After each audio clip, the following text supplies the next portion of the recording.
પ્રકરણ 4 ભક્તરાજ દરબાર શ્રી ઝીણાભાઈ। જૂનાગઢ નવાબની કચેરી ભરાઈને બેઠી હતી। નાના મોટા ગરાસદારોથી દરબાર ઉભરાતો હતો। દારૂના શીશા ભરેલા પડ્યા હતા। પ્યાલીઓ ફરતી હતી। હુક્કાની ફૂંક વારાફરતી લેવાતી હતી। ગવૈયાઓએ સાજ સજાવ્યા અને ગણિકાએ નાચ શરૂ કર્યો। વિષયના જીવો નાચગાન અને સુરાપાનની મહેફિલમાં મશગુલ બન્યા। ત્યારે ખૂણામાં બેઠેલો એક જીવ ગુંગળાતો હતો। માથું સંતાડી દ્રષ્ટિ ઢાળીને તે બેઠો હતો। સાગરીતોની પ્રશંસા ઝીલતા નવાબની દ્રષ્ટિ એ મૂંઝાતા માનવી ઉપર પડી। એના આશ્ચર્યનો પાર ન રહ્યો। જોયું તો પંચાળાના દરબાર ઝીણાભાઈ માથું ઢાળીને બેઠા હતા। ખુદાનો આ ખરો આશક જીવ લાગે છે, જીતેન્દ્રિય પુરુષ છે, એવી નવાબને પ્રતીતિ થઈ અને ઝીણાભાઈ પ્રત્યે નવાબને ખૂબ આદર થયો। સોરઠની ભૂમિમાં નાગેર પ્રદેશમાં આવેલું નાનકડું પંચાળા ગામ સિદ્ધરાજ જયસિંહના વંશજ સોલંકી વાઘેલા રાજપૂત ઠાકોર મનુભાના કુમાર એ જ ઝીણાભાઈ। સંવત 1848માં એમનો જન્મ ઠાકોર રામાનંદ સ્વામીના શિષ્ય। સંવત 1858ના શ્રાવણ માસમાં રામાનંદ સ્વામી નીલકંઠવણી સાથે પંચાળા પધાર્યા। ઠાકોરના દરબારમાં પધરામણી કરી ઝીણાભાઈને પ્રથમ આશીર્વાદ આપ્યા। રામાનંદ સ્વામીના અક્ષરવાસ પછી શ્રીજી મહારાજના અદ્ભુત ચમત્કારો જોઈને ઝીણાભાઈને મહારાજને વિશે અત્યંત ભાવ થયો। માતૃશ્રી ગંગાબા અને બહેન અદીબા પણ મહારાજના પરમ ભક્ત બન્યા। ઝીણાભાઈને સત્સંગ પ્રત્યે ઘણી રુચિ હતી। રાજ સાહિબી હોવા છતાં પંચ વિષયનો અંતરથી અભાવ હતો। ઉત્તમ પંચ વિષય એમને ભૂંડા સરખા થઈ ગયા હતા। મહારાજની પ્રસન્નતા માટે તેઓ સત્સંગના નિયમો કડકપણે પાળતા। ખાવું પીવું આદિ સર્વે ક્રિયાઓ નિયમસર હતી। કરકસર પણ એટલી જ। અંતરમાં અહોનિશ બીક રાખતા કે રખે મહારાજ વિના બીજા પદાર્થમાં હેત થઈ જાય। મહારાજ પણ એમના આ અંગની ઘણી પ્રશંસા કરતા। પોતાની આવકનો ઘણો ખરો હિસ્સો ઝીણાભાઈ સત્સંગ સેવામાં વાપરતા। હરિભક્તોને મદદ કરતા। પક્ષ શીર સાટે રાખતા અને ખૂબ મહિમા સમજતા। કોઈ પણ હરિભક્તનો અવગુણ તેઓ સાંભળી કે વિચારી શકતા નહીં। મહારાજને વિશે તેમને અત્યંત ભક્તિભાવ હતો। તેથી અવારનવાર તેઓ મહારાજની પાસે જઈને રહેતા, સમાગમ કરતા। વળી મહારાજને પણ સંતો તથા હરિભક્તો સાથે વર્ષમાં એકવાર તો પંચાળા તેડાવતા જ। ઉત્સવ સમયા ઉજવતા, ખૂબ ખર્ચ કરતા। આમ અખંડ સત્સંગ પરાયણ જ રહેતા। અગણોતરો કાળ પડવાનો હતો ત્યારે મહારાજે સૌ હરિભક્તોને અગાઉથી ચેતવ્યા હતા। ઝીણાભાઈને પણ મહારાજે કહ્યું હતું। મહારાજની આજ્ઞા થતાં ઝીણાભાઈએ ઢોર ઠાકર વગેરે વેચી દીધા। અનાજ ભેળું કર્યું। દુષ્કાળમાં હરિભક્તો તથા ગરીબ મનુષ્યોને પુષ્કળ અનાજ આપ્યું, પરોપકાર કર્યો। છતાં નફો ઘણો થયો। તેમાંથી મહારાજની આજ્ઞા પ્રમાણે ઘણી સેવા કરી। વળી મહારાજને વિનંતી કરી 50 સંતોને પોતાને ત્યાં રાખ્યા, સેવા કરી, સંત સમાગમનો લાભ લીધો। એક વખતે ઝીણાભાઈએ મહારાજને સંતો તથા હરિભક્તો સાથે પંચાળે પધારવા પ્રાર્થના કરી, સાથે મોટીબા આદિ બાઈઓને પણ લાવવા કહ્યું। મહારાજે બાઈઓને સાથે લેવા ના પાડી। મહારાજ પંચાળે જવા નીકળ્યા। પાછળથી ઝીણાભાઈ સર્વે બાઈઓને લઈને રસ્તામાં મહારાજને મળ્યા। મહારાજને ખબર પડી તેથી ઉદાસ થઈને પાછા વળ્યા। ઝીણાભાઈ ઘણું કરગર્યા, રડ્યા, પણ મહારાજ માન્યા નહીં। પછી સુરાખાચર વગેરે ભક્તોએ મહારાજની ઉદાસીનતા ટાળી પણ મહારાજ પંચાળે ન પધાર્યા। ઝીણાભાઈને મહારાજને વિશે પ્રેમ ઘણો, પણ જરા દુરાગ્રહ ખરો। તે દોષ દૂર કરવા મહારાજે આવી રીતે બોધપાઠ આપ્યો। પોતાના ઈષ્ટદેવની મરજી મુજબ જ વર્તવાનું શીખવાડ્યું। કેટલી વાર જ્યારે ઝીણાભાઈ મનધાર્યું કરીને મહારાજને રાજી કરવા પ્રયત્ન કરતા ત્યારે મહારાજ કહેતા, રિસાઈને ભક્તિ કરતે તે સારું નહીં, અને તે ભક્તિ પ્રેમ અંતે નભે પણ નહીં। આવા જ એક પ્રસંગે મહારાજ પંચાળા ન ગયા, તેથી ઝીણાભાઈને ઘણું દુઃખ થયું। પછી પોતાની ભૂલ સમજાઈ, પસ્તાવો થયો। સમજણે કરીને દુઃખ હળવું થયું. ભગવાન ભક્ત વત્સલ છે, જીવના દોષ સામું જોતા નથી. 3-4 માસ રહીને મહારાજ પંચાળા પધાર્યા. સેવા તથા સમાગમનું ઝીણાભાઈને સારું સુખ આપ્યું. ઘણી વાતો કરી, રાજી કર્યા. ઝીણાભાઈ બુદ્ધિશાળી અને જ્ઞાની હતા. મહારાજે પંચાળા પ્રકરણના વચનામૃતમાં અધ્યાત્મ જ્ઞાનની અદ્ભુત વાતો કરી છે. વ્યવહારમાં પણ ઝીણાભાઈ ઘણા કુશળ હતા. તેથી મોટા યજ્ઞ યાગમાં ઉત્સવ સવૈયામાં મહારાજની આજ્ઞા મળતા અગાઉથી પહોંચી જતા, આગેવાની લેતા અને સુંદર વ્યવસ્થા કરી પ્રસંગો શોભાવતા. પોતે નિયમ ધર્મમાં કડક, તેથી ધર્મ સંબંધી મોળપ સહન કરી શકતા નહીં. હરિભક્તોને વર્તમાનમાં ફેર પડ્યો હોય તો મહારાજ એમના દ્વારા સૌને ઠપકો અપાવતા. ઝીણાભાઈનો અતિભાવ જોઈને સંવત 1879માં મહારાજે પંચાળામાં ફૂલદોલનો મહોત્સવ ખૂબ જ ધામધૂમથી ઉજવ્યો. હજારો સંતો તથા હરિભક્તોને આ સમૈયામાં તેડાવ્યા. તંબુઓ અને રાવટીઓ ગોઠવીને હરિભક્તોને ઉતારા આપ્યા. ઝીણાભાઈ સૌને રોજ ઉત્તમ પ્રકારના નવીન ભોજન જમાડતા. મહારાજ પણ કથા વાર્તા કરી સૌને સુખ આપતા. પૂર્ણિમાની રાત્રે મહારાજ ભક્ત મંડળી સાથે ગામ બહાર વિશાળ ચોકમાં પધાર્યા. મહારાજે જરિયાન વસ્ત્રો અલંકારો ધારણ કર્યા હતા. ભક્તોને સુખ આપવા મહારાજે કરુણા કરીને રાસ રમવાનું ગોઠવ્યું. 9 કુંડાળાની રચના કરી. અંદરના ભાગમાં સંતો, પછી પાર્ષદો અને છેવટે હરિભક્તો. સંતોએ ઝાજ મૃદંગ લઈને કીર્તનની રમઝટ શરૂ કરી. મહારાજે અનેક સ્વરૂપો ધારણ કર્યા. દરેક ભક્ત સાથે મહારાજ રાસ રમ્યા. અવલૌકિક સુખ આપ્યું. સૌ દેહનું ભાન ભૂલી ગયા ને થાક્યા. છેવટે રાત્રિના 2 વાગે મહારાજે રાસની પૂર્ણાહુતિ કરી. સાક્ષાત પુરુષોત્તમ નારાયણ સુખ આપે પછી કોના મનની તૃષા છીપે. બીજે દિવસે પણ રંગે રમવા ભક્તો તૈયાર થઈ ગયા. મહારાજે ખોબે ખોબે ભક્તો ઉપર ગુલાલ ઉડાડ્યા. રંગના મોટા હોજ બનાવેલા. પિચકારીઓ ભરી ભરીને મહારાજ ભક્તો ઉપર છાંટે. સૌ રંગથી તરબોળ થઈ ગયા. પછી મહારાજે સંતોને રમવાની આજ્ઞા કરી. એટલે સામસામા 2 પક્ષમાં સંતો તથા હરિભક્તો પણ ખૂબ રંગે રમ્યા. મહારાજ પણ મંચ ઉપર ઊભા રહીને સૌ ઉપર ગુલાલ અને રંગ વારાફરતી છાંટવા લાગ્યા. એમ દિવ્ય લીલા કરી. પછી વાંચતે ગાજતે નદીએ સ્નાન કરવા પધાર્યા. આ પ્રસંગો સંપ્રદાયના ઇતિહાસમાં અમર બની ગયા. ઝીણાભાઈએ હજારો ભક્તોને ઉત્તમ પ્રકારના ભોજન જમાડ્યા. ગામ લોકો તથા આજુબાજુના ગરીબ ગુરબાને પણ જમાડ્યા. મહારાજ સંત પંક્તિમાં પીરસવા નીકળ્યા. બધાને પ્રસાદી આપી. આ અદ્વિતીય ઉત્સવની સેવાનો લાભ મહારાજે ઝીણાભાઈને આપ્યો. તેથી તેમના આનંદનો કોઈ પાર ન રહ્યો. અહીં આગળ જ મહારાજે સંતોને નવીન આજ્ઞા કરી. દેશકાળ સુધાર્યા હતા. તેથી મહારાજે સંતોને શિખા તથા સૂત્ર ધારણ કરાવ્યા. પૂજા આપી.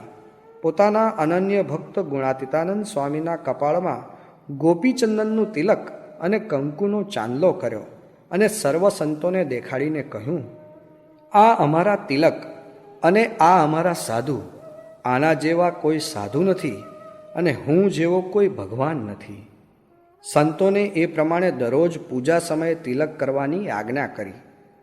ઝીણાભાઈને સત્સંગનો ખપ બહુ. મહારાજના સમાગમ સારું ઝીણાભાઈએ ગઢડામાં અધવારું કર્યું. એટલે અડધો સમય પંચાળે રહેતા અને અડધો સમય ગઢડે રહેતા. એકવાર ગઢડે આવ્યા. 9 માસ રહ્યા. ઘેરથી તેડાવાના કાગળો આવવા લાગ્યા. પરંતુ ઝીણાભાઈ પોતાની પથારી નીચે તે કાગળો મૂકી દેતા, વાંચતા નહીં. પછી મહારાજ ઉપર કાગળ આવ્યો કે ઝીણાભાઈ ત્યાં છે કે નહીં. મહારાજે ઝીણાભાઈને પૂછ્યું. ઝીણાભાઈ કહે, કાગળો આવ્યા છે પણ વાંચ્યા નથી. વાંચું તો ઉદ્વેગ થાય, ઘેર જવાનો સંકલ્પ થાય અને સમાગમનું સુખ ન આવે. મહારાજની આજ્ઞા થઈ એટલે ઝીણાભાઈ પંચાળે ગયા. પછી નાજા જોગ્યા અવારનવાર મહારાજ પાસે ઝીણાભાઈને સંભાળે. મહારાજે નાજા જોગ્યાને આનું કારણ પૂછ્યું. ત્યારે તે કહે, મને ઝીણાભાઈએ ઘેર જતી વખતે આ ધોતી જોટો આપ્યો હતો અને કહ્યું હતું કે મહારાજ પાસે મને સંભાળજો તો મારું સારું થાય. ઝીણાભાઈનો આવો ભાવ જોઈ મહારાજ બહુ પ્રસન્ન થયા. ઝીણાભાઈના નિશ્ચયની કસોટી કરવા મહારાજે પંચાળામાં મંદવાડ ગ્રહણ કર્યો. કોઈ ઉપાયે સાજા થાય નહીં. બહુ લીલા કરી. પછી મુક્તાનંદ સ્વામીએ મહારાજને પ્રાર્થના કરી, કોઈ બાવા વૈરાગી પણ આ લોકમાં આવીને મઠ બાંધે છે ને તમે પુરુષોત્તમ નારાયણ પધાર્યા ને પાછળ કાંઈ મૂકતા ન જાઓ તો તમારો આ લોકમાં ફેરો અફળ જાય. પછી મહારાજે મંદિર, સાધુ, શાસ્ત્ર અને આચાર્ય કરવા સંકલ્પ કર્યો અને ઝીણાભાઈને કહ્યું, તમે થાળ કરાવો તો અમે સાજા થઈએ. પછી થાળ જમી સાજા થયા. એક વખત ઝીણાભાઈ કામ પ્રસંગે માંગરોળ ગયા. અહીં ખબર પડી કે કમળસિંહ વાંઝા બહુ બીમાર છે. કોઈ એમની સારવાર કરતું નથી. કમળસિંહ વાંઝા મહારાજના એકાંતિક ભક્ત હતા. ઝીણાભાઈ એમની ખબર કાઢવા ગયા તો ભક્તરાજ રોવા માંડ્યા. સગાવાલા કોઈ એમની દરકાર નહોતા કરતા. ઝીણાભાઈને લાગી આવ્યું. ગામમાં જઈને મજૂરોને બોલાવી આવ્યા. એમની પાસે ભક્તનો ખાટલો ઉપડાવ્યો. મજૂર 3 જ હતા, તેથી ચોથો પાયો ઝીણાભાઈએ જાતે ઉપાડ્યો. એક હાથે ઘોડીની સરક ઝાલી. ડેલી બહાર નીકળ્યા ત્યાં સામે પટેલ મળ્યા. બાપુને ખાટલો ઉપાડતા જોયા એટલે ગામમાંથી એક મજૂર જલ્દી તેડી લાવ્યા. બાપુ ઘોડી ઉપર બેઠા. પંચાળા આવ્યા. ભગતનો ખાટલો ક્યાં મૂકવો એમ અદીબાને પૂછાવ્યું. પણ બહેનને એમ કે આવા ભગતડાને ક્યાં સાચવવા, તે બોલ્યા નહીં. ઝીણાભાઈએ પોતાના જ ઓરડામાં ભગતનો ખાટલો મુકાવ્યો. પોતે દિવસ રાત પંડથીએ જાજી ભગતની સેવા કરે. માથું દાબે, પગ દાબે, લુગડા ધોઈ નાખે, પાસે બેસીને ખવરાવે. એક દિવસ કમળસિંહ ભક્તનું માથું દુખવા આવ્યું. તેથી ઝીણાભાઈએ બહેન પાસે તીખા માંગ્યા. ઘરમાં નથી એમ કહી બહેને કઈ દરકાર ન કરી. થોડા દિવસ પછી ઝીણાભાઈને માથાનો દુખાવો ઉપડ્યો એટલે અદીબા તીખા વાટીને લાવ્યા. તીખા ક્યાંથી આવ્યા? ઝીણાભાઈએ પૂછ્યું. થોડા ઘરમાં પડ્યા હતા. બહેને કહ્યું. કમળસિંહ ભક્ત માટે ન મળ્યા અને આજે ઘરમાંથી નીકળ્યા. તેથી ઝીણાભાઈને રીસ ચડી ને તીખાનો વાટકો ફળિયામાં ફેંક્યો. અદીબા જોડે એમણે અબોલા લીધા. વાંઝા જેવી ઉતરતી જાતિના કમળસિંહ ભગત. એનો ખાટલો ઝીણાભાઈએ મહિમા સમજીને ઉપાડ્યો. આ વાતની મહારાજને ગઢડામાં ખબર પડી. તે પોતે પંચાળા પધાર્યા. ઝીણાભાઈને 7 વખત ભેટ્યા. પોતાના એક ગરીબ પણ સાચા ભગતની આવી સેવા કરી, તેથી મહારાજ બહુ રાજી થયા. પછી હુતાસનીનો સમયો પંચાળામાં કર્યો. અદીબાએ મહારાજની માફી માગી ને ભાઈને સમજાવવા કહ્યું. મહારાજની આજ્ઞાથી ઝીણાભાઈએ અબોલા તોડ્યા. જૂનાગઢમાં ઝીણાભાઈ માદા પડ્યા. તે સમાચાર મહારાજને ગઢડે મળ્યા. ઘોડીએ અસવાર થઈને તાબડતોબ અર્ધરાત્રિએ મહારાજ જૂનાગઢ પધાર્યા. ઘોડીના ડાબલા સાંભળી સૌ જાગી ગયા. મહારાજ પધાર્યા. દરબારમાં સૌને ખબર પડી. મહારાજ દીવાનખાનામાં પધાર્યા અને ઝીણાભાઈના ખાટલાના ઓશિકે જઈને બેઠા. મહારાજના દર્શન કરી ઝીણાભાઈ બહુ રાજી થયા. ઝીણાભાઈના દીકરા હઠીસિંહ એની કંઈ ભલામણ કરવા મહારાજે પૂછ્યું. ઝીણાભાઈ કહે, તમારો ભગત થશે તો તમે વગર ભલામણે સાચવશો, અને ભગત નહીં થાય તો ભલામણ કરીશ તો પણ ખબર નહીં રાખો. પ્રહલાદની એના બાપે ક્યાં ભલામણ કરી હતી? ફરીથી મહારાજે ઝીણાભાઈને પૂછ્યું, તમારે કંઈ માગવું છે? ત્યારે ઝીણાભાઈ કહે, સોરઠ દેશના સત્સંગીને માટે અહીં મંદિર કરો. મહારાજે કોલ આપ્યો. તમારે કયા ધામમાં જવું છે? બદ્રિકાશ્રમ, શ્વેતદ્વીપ, વૈકુંઠ, ગોલોક કે અક્ષરધામમાં? મહારાજે ફરી પૂછ્યું. ત્યારે ઝીણાભાઈ કહે, મહારાજ, ભગુજી, મિયાજી અને મૂળજી બ્રહ્મચારીની જેમ આપની સેવામાં રાખો. આ સાંભળી ગંગાબા બહુ દિલગીર થયા. એટલે મહારાજે એમને પૂછ્યું, ડોસીમાં, આ ઝીણાને અમે જૂનાગઢનું રાજ્ય આપીએ તો કેવું? ડોસીમાં કહે, મહારાજ, એ તો બહુ સારું. વળી મહારાજે કહ્યું, વડોદરાનું રાજ્ય આપીએ તો? ઇન્દ્રનું રાજ્ય આપીએ તો? બ્રહ્માનું રાજ્ય આપીએ તો? પ્રકૃતિ પુરુષનું રાજ્ય આપીએ તો? આ સાંભળી ડોસીમાં તો રાજી થઈ ગયા. અમારે તો ઝીણાભાઈને અક્ષરધામ આપવું છે, એમ મહારાજ બોલ્યા અને ઝીણાભાઈએ આંખ મીચી દીધી. ઝીણાભાઈની દેહક્રિયા કરવા સૌ ચાલ્યા. ત્યારે મહારાજે એમની નનામી ઉપાડી. શેરી બહાર નીકળ્યા એટલે બીજા હરિજનોએ મહારાજને ખભેથી ઝીણાભાઈની નનામી લઈ લીધી. આ જોઈ સર્વને ઘણું આશ્ચર્ય થયું, કારણ ઈચ્છારામભાઈ ધામમાં પધાર્યા ત્યારે મહારાજે એમના દેહને ખભો નહોતો આપ્યો. એટલે મુક્તાનંદ સ્વામીએ મહારાજને આ વાતનો ખુલાસો પૂછ્યો.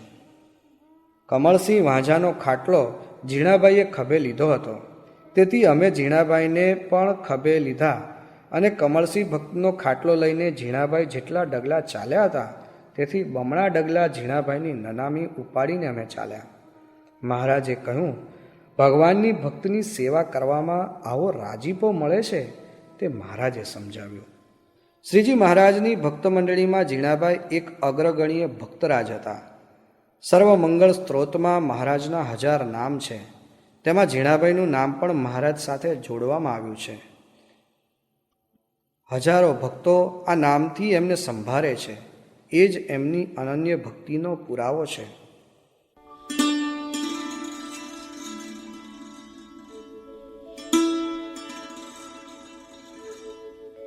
પ્રકરણ 5 ભક્તરાજ જોબનપગી. તેજ તેજના અંબાર, માથે મોટી જટા, કોપિનભર શુક્લકડી કાયા, કિશોર અવસ્થા, આવી એક વિભૂતિ તળાવની પાળે બેઠેલી. મહાજોગી જાણી જોબનપગી નજીક આવ્યા, નીચા નમી પગે લાગ્યા. આવા જોગી આપણે ત્યાં રહે તો કેવું સારું. પગીને અંતરમાં ભાવ થયો. યોગીરાજને પ્રાર્થના કરી, એક ઓરડી આપું, અહીં રહો. તીરથ કરવા જવું છે, વળતા તમારે ત્યાં આવીશું, પછી તમારે ગામ જ રહીશું. જોગીએ શાંત સ્વરે ઉત્તર આપ્યો. પૂછપરછ કરતા જણાયું કે આ બાલજોગી દેશાવરમાં ફરીને ઉમરેઠ થઈને અહીં આવ્યા છે. જોબનપગીએ ભોજન લેવા વિનંતી કરી. પગીના ઉતારામાં જઈને જોગીએ રાંધ્યું અને ભગવાનને અર્પણ કરી જમ્યા. દેવકરણ પગીના ઘરમાં એકાંત હતું, તેથી ત્યાં જઈને પોઢ્યા. ફરી આવવાનું વચન આપી બાલજોગી બોચાસણ તરફ પધાર્યા. ત્યાર પછી ઘણા વર્ષે વરતાલના બાપુજી ભાઈના આગ્રહથી મહારાજ વરતાલ પધાર્યા. બાપુજી ભાઈની ખડકીએ ઉતારો કર્યો. મહારાજ કથા વાર્તા કરે, સમાધિ કરાવે, આથી ઘણા લોક ખેંચાયા. બાપુજી ભાઈને 8 દીકરા હતા. તેમાં રણછોડદાસના પત્ની રંગબાઈ મહારાજ માટે બ્રાહ્મણ બોલાવી સુંદર ભોજન તૈયાર કરાવતા અને ભાવથી મહારાજને જમાડતા. પૂર્વે જોબનપગીને મહારાજે અહીં વર્ણી વેશે દર્શન આપેલા, પણ અસુર ભાવને લીધે એનું વિસ્મરણ થયેલું. ગુજરાતમાં ત્યારે જોબનપગીની હાક વાગતી, એનું તીર ચાલતું, કોઈથી એનું નામ ન દેવાતું. મોટા મોટા રજવાડાઓ પણ ત્રાસ પામતા. જોબન 100 ગાવ સુધી ચોરી કરવા જતો, છતાં પકડાતો નહીં. ધોળે દિવસે સૌને લૂંટતો. સુંદરપગી, શકરોપગી અને દલોપગી એ જોબનના 3 ભાઈઓ. 4 ભાઈઓમાં સંપ બહુ, કુટુંબ પણ બહુ મોટું. જોબને નાના ભાઈ સુંદરને બોલાવીને વાત કરી. પાટીદારના ફળિયામાં એક બાવો આવ્યો છે, સૌ એને ભગવાન માને છે. આપણે એનું ભગવાનપણું તો જોઈએ. એની પાસે સરસ મજાની ઘોડી છે, તું એની ઘોડી છોડી લાવ. આપણે એને ક્યાંય દૂર દેશમાં પહોંચાડી દઈશું. જોઈએ તો ખરા કેવા ભગવાન છે. પણ સુંદરે તો સાફ ના પાડી. સુંદર કહે, મેં એમના દર્શન કર્યા છે, બહુ ચમત્કારી છે. તેજસ્વી તો એટલા બધા કે આપણને નિશ્ચય ભગવાન લાગે. મોટા પુરુષની છેડતી હું ન કરું, એનો તો મને અંતરમાં ડર લાગે છે. જોબનને તાલાવેલી લાગી હતી. એ તો રાતમાં ઉઠીને ઉપડ્યો પાટીદારની ફળીમાં. બાપુજી ભાઈની ખડકી ધીરેથી ઠેલી, પણ ખખડાટ થઈ ગયો એટલે રાયજી જાગી ગયો. તલવાર લઈને કૂદ્યો. એકદમ ખડકી ઉગાડી. ત્યાં મહાકાય જોબનને જોયો. ક્રોધના આવેશમાં રાયજીએ એને પડકાર્યો, અમે પણ ઘણા ભાઈઓ છીએ, તારાથી ડરતા નથી. જોબન કહે, મારે તો તમારા ગુરુની મોટાઈ જોવી છે. આજે તમે આડા ફરશો, પણ સ્વામિનારાયણ બીજે ગામ જશે ત્યારે શું કરશો? હતાશ થઈને જોબન જતો રહ્યો. 3-4 દિવસ રહીને મહારાજ બીજે ગામ ગયા. પછી મહારાજ અનેકવાર વડતાલ પધારતા. ગામમાં ઘણાને સત્સંગ થયો. સંતોના પ્રસંગથી જોબન પગીને અને એના ભાઈઓને પણ સત્સંગના થોડા સંસ્કાર લાગ્યા. થોડા વર્ષો બાદ મહારાજે ડભાણમાં બહુ મોટો યજ્ઞ કર્યો. દેશ દેશાવરથી હજારો હરિભક્તો આ યજ્ઞમાં આવ્યા. મોટા મોટા કાઠી દરબારોની પાંખાળી ઘોડીઓ ડભાણને પાદર છૂટેલી. એમાં પણ સ્વામિનારાયણ ભગવાનની માણકીની કીર્તિ તો ચોમેર ફેલાયેલી હતી. જોબનનું મન લલચાયું. એવી ઘોડી આપણે હોય તો એક રાતમાં સેંકડો ગાઉની મજલ કાપી નખાય. લૂંટ કરવાનું સારું ફાવે. અંધારી રાત, ચોમેર શાંતિ. જોબને ધીરે રહીને ઘટાદાર વટવૃક્ષ નીચે ઘોડારમાં પ્રવેશ કર્યો. જ્યાં ખીલેથી માણકી ઘોડીની સરક છોડવા જાય છે ત્યાં તો પ્રકાશના કુંડાળા જોબને જોયા. ઊંચી દ્રષ્ટિ જ કરી તો ઝરિયાન વસ્ત્રોમાં શોભતા ભગવાન સ્વામિનારાયણ દેખાયા. હાથ પાછો પડ્યો. પાછે પગે ભગવાનથી દ્રષ્ટિ છુપાવતો જોબન અંધારામાં સરકી ગયો. હજારો ભક્તોની વિશાળ સભા બેઠેલી. ટાંકણી પડે અને અવાજ સંભળાય એવી શાંતિ હતી. સૌ મહારાજની મૂર્તિ એકીટશે નિહાળી રહ્યા હતા. એક અજાણ્યો પણ તીખો માણસ સભામાં પ્રવેશ્યો. એકદમ મંચ ઉપર કૂદકો મારી મહારાજના ચરણોમાં પડી ગયો. કહેતા મહારાજ એને બાવડું જાલી ઊંચો કરવા ગયા, પણ એ ખસ્યો નહીં. ખૂબ રોયો. આંસુઓથી મહારાજના ચરણ પખાળ્યા. ધીરેથી ઊભા થઈ પગીએ ગદગદ કંઠે મહારાજની માફી માંગી. પ્રભુ, મુક્તાનંદ સ્વામીએ આપનો મહિમા બહુ કહ્યો, પણ સંશય રહી ગયો. રાત્રે અહીં ઘોડા ચોરવા આવ્યો, પણ ઘોડીએ ઘોડીએ આપના દર્શન થયા. પ્રભુ, હું કુળહીન, કુટિલ, કુપાત્ર છું, બુદ્ધિહીન છું. મેં આપને ન ઓળખ્યા. દીનબંધુ, દયા કરો, મારું મહાપાપ મટાડો. જોબનના આ હૃદયોદ્ગાર સાંભળી મહારાજે એનો વાંસો થાબડ્યો. ધીરજ આપી, ક્ષમા આપી, નિયમ ધરાવ્યા અને ચોરી આદિ કુકર્મોનો ત્યાગ કરાવ્યો.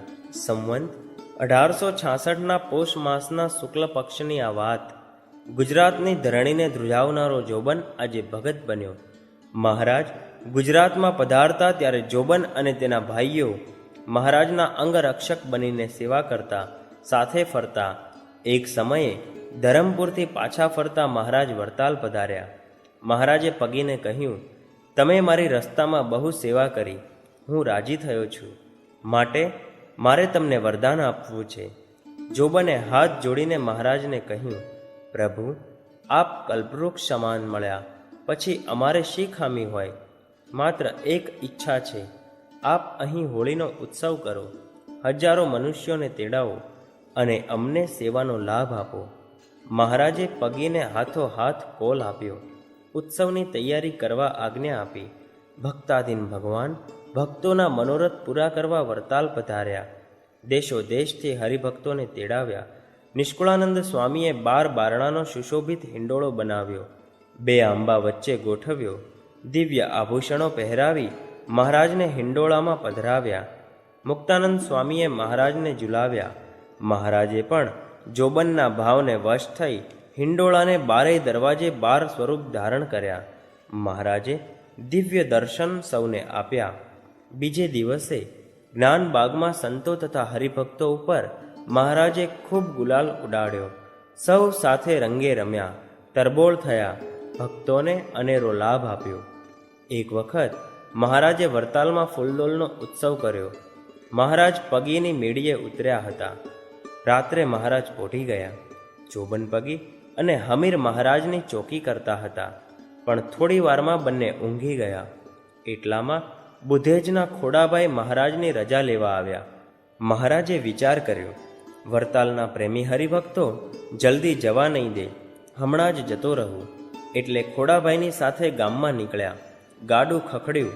પગી જાગી ગયા. પડકારો કર્યો, એ તો હું ખોડાભાઈ. મહારાજે કહ્યું. પગીએ ઊંઘમાં સાદ ન ઓળખ્યો, સૂઈ ગયા.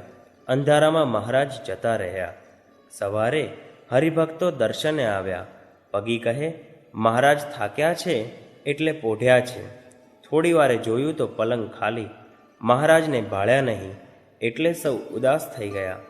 જોબનને ઠપકો આપ્યો. પછી ખબર પડી કે રાત્રે ખોડાભાઈ આવેલા. સૌ પાછળ તપાસ કરવા બુધે જ ગયા. મહારાજ મંદ મંદ હસવા લાગ્યા. સૌને ધીરજ આપી ગઢડા થઈને પછી અન્નકૂટનો સમૈયો કરવા વરતાલ પધાર્યા. સંવંત 1878ના ચૈત્ર માસમાં વરતાલમાં મંદિરનું ખાત કર્યું. હરિભક્તોએ જુદી જુદી સેવા કરવા મહારાજને વચન આપેલું. જોબન પગીએ પોતાની જમીન તો મંદિર માટે આપી જ હતી. તદુપરાંત મહારાજે બીજી રીતે પણ સહકાર આપવા તેને આદેશ કર્યો. ત્યારે પગીએ કહ્યું, અમારો ધંધો તો તમે બંધ કર્યો. ઠેઠ પૂના સુધી ચોરી કરીને અમે ધન લૂંટી આવતા. રસ્તામાં પણ જે મળે તેને લૂંટતા. તે ધંધો બંધ થવાથી ધનની સેવા અમારાથી ક્યાંથી થાય? મહારાજ હેતથી બોલ્યા, મારી આજ્ઞાથી જે ધર્મ પાળે તે જ મોટો. ધન વગર કોઈ કદાપી નાનો નથી બની જતો. ખૂબ ધન વાપરે, મંદિરો કરે, પણ ધર્મ ન પાળે તેનું કદી કલ્યાણ થતું નથી. ધનિકને માન વધારે હોય. મને તો સુધર્મી છે એ જ વહાલો છે. અધર્મથી ધન લાવી કોઈ મારી સેવા કરે તો હું પ્રસન્ન નથી થતો. ઉલટો રિસાઈ જાઉં છું. ધર્મ મારા પિતા છે. તેનો જે લગારેક ભંગ કરશે તે મારા પિતાના દુશ્મન ગણાશે. તે મને કેમ વહાલો થશે? ધનની સેવા ભક્તિ કરતાં દેહની સેવા ભક્તિ હું અધિક ગણું છું. માટે તમે રાજી થઈને દેહથી સહાય કરજો. જોબન પગી અને એમના ભાઈઓએ મહારાજને વચન આપ્યું અને એમના વંશ વારસો પણ સારા પાકે અને મંદિરનું મમત રાખે એવું વચન માગ્યું. મંદિરની શરૂઆત થઈ ગઈ. કામ જોવા મહારાજ વરતાલ પધારતા. એક વખતે ફૂલદોલોત્સવ કર્યો. રંગે રમ્યા. પછી મહારાજ સંતો સાથે નાહવા પધારતા હતા. જોબનને મહારાજે કહ્યું, આજે તો તમારી ખોડિયાર માતાએ જઈએ. માતાના ધન્ય ભાગ્ય સમજી પગી રાજી થયા. મહારાજે માતા ઉપર ગુલાલ છાંટ્યો અને કહે, આજે દેવી હરિભગત થઈ.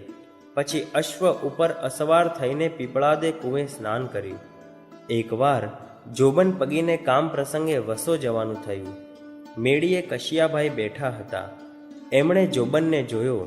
વિચાર થયો, એક વખત જોબનની રાડ પડતી. વસોની શેરીઓમાં ડેલીઓ દેવાઈ જતી. છોકરું શુદ્ધા ઉંકારા ન કરતું, જેનાથી અમે ત્રાસી ગયા હતા. તે જોબન આજે વસોની શેરીઓમાં કપાળમાં તિલક અને ગળામાં કંઠીને માળા ધારણ કરીને મૂંગો મૂંગો હાલ્યો જાય છે. આમ તો કશિયાભાઈ સ્વામિનારાયણના દ્વેષી હતા, પણ જોબનનું પરિવર્તન જોઈ એમને ઘણું આશ્ચર્ય થયું. કુતૂહલતાથી એમણે જોબન પગીને બોલાવ્યો. અલ્યા જોબન, સ્વામિનારાયણમાં તે શું ભાળ્યું? ત્યાં ભેંસ ભડકામણું તિલક કરીને ફૂલ્યો ફાટ્યો ફરે છે. તે શું કંઈ ચમત્કારથી ગધેડાની ગાય બનાવે છે? જોબને મક્કમતાથી પણ વિવેકથી કહ્યું, કશિયાભાઈ, તમારે હજુ ચમત્કાર જોવો છે? આ તમે મારી સાથે વાત ન કરી શકો. હું ચોરોનો સરદાર. તે મને સ્વામિનારાયણે ભગત બનાવ્યો. ગળામાં કંઠી અને હાથમાં માળા અપાવી. તે મને ગધેડાને ગાય જેવો કર્યો કે નહીં? કશિયાભાઈ સ્તબ્ધ થઈ ગયા. હા ભાઈ હા, એમ કહીને માથું ધૂણાવ્યું. મહારાજના અક્ષરધામ ગમન પછી જોબનને ક્યાંય ચેન પડે નહીં. મહારાજ વિના દેહ કેમ ફાટી પડતો નથી એવી બળતરા રહ્યા કરે. મોટા મોટા સદ્ગુરુઓએ ધીરજ આપી. વળી મહારાજની અંતિમ વિધિની પ્રસાદીની ભસ્મ હતી તે રોજ લેવા કહ્યું. દરરોજ જમતી વખતે જોબન થોડી પ્રસાદીની ભસ્મ સાથે લે, મહારાજનું સ્મરણ કરે અને શાંતિ મેળવે. એકવાર જોબન પગી જમવા બેઠા. તાંસળીમાં રોટલાને છાસ પીરસાયા. જોબને ભસ્મ માગી ત્યારે બૈરાએ ધીરેથી ડરતા ડરતા કહ્યું, ભસ્મ તો ખલાસ થઈ ગઈ છે. આ શબ્દો કાને અથડાયા અને જોબનને ત્રાસકો પડ્યો. હે! શ્વાસ અદ્ધર થઈ ગયો, ડોળા ફાટી ગયા અને પ્રાણ પંખેરું ઉડી ગયું. જોબન મહારાજ પાસે ધામમાં બેસી ગયા.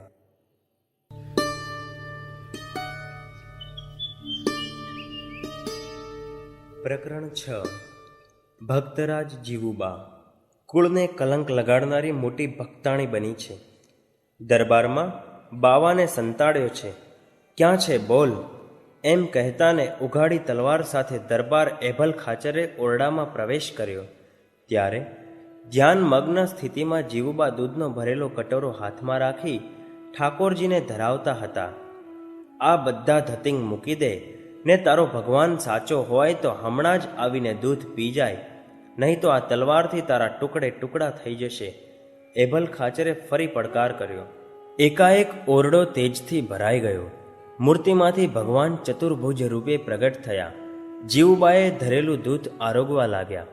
અતિશય વિસ્મય પામતા એભલ ખાચર ભયથી ડઘાઈ ગયા. હાથમાંથી તલવાર નીચે પડી ગઈ.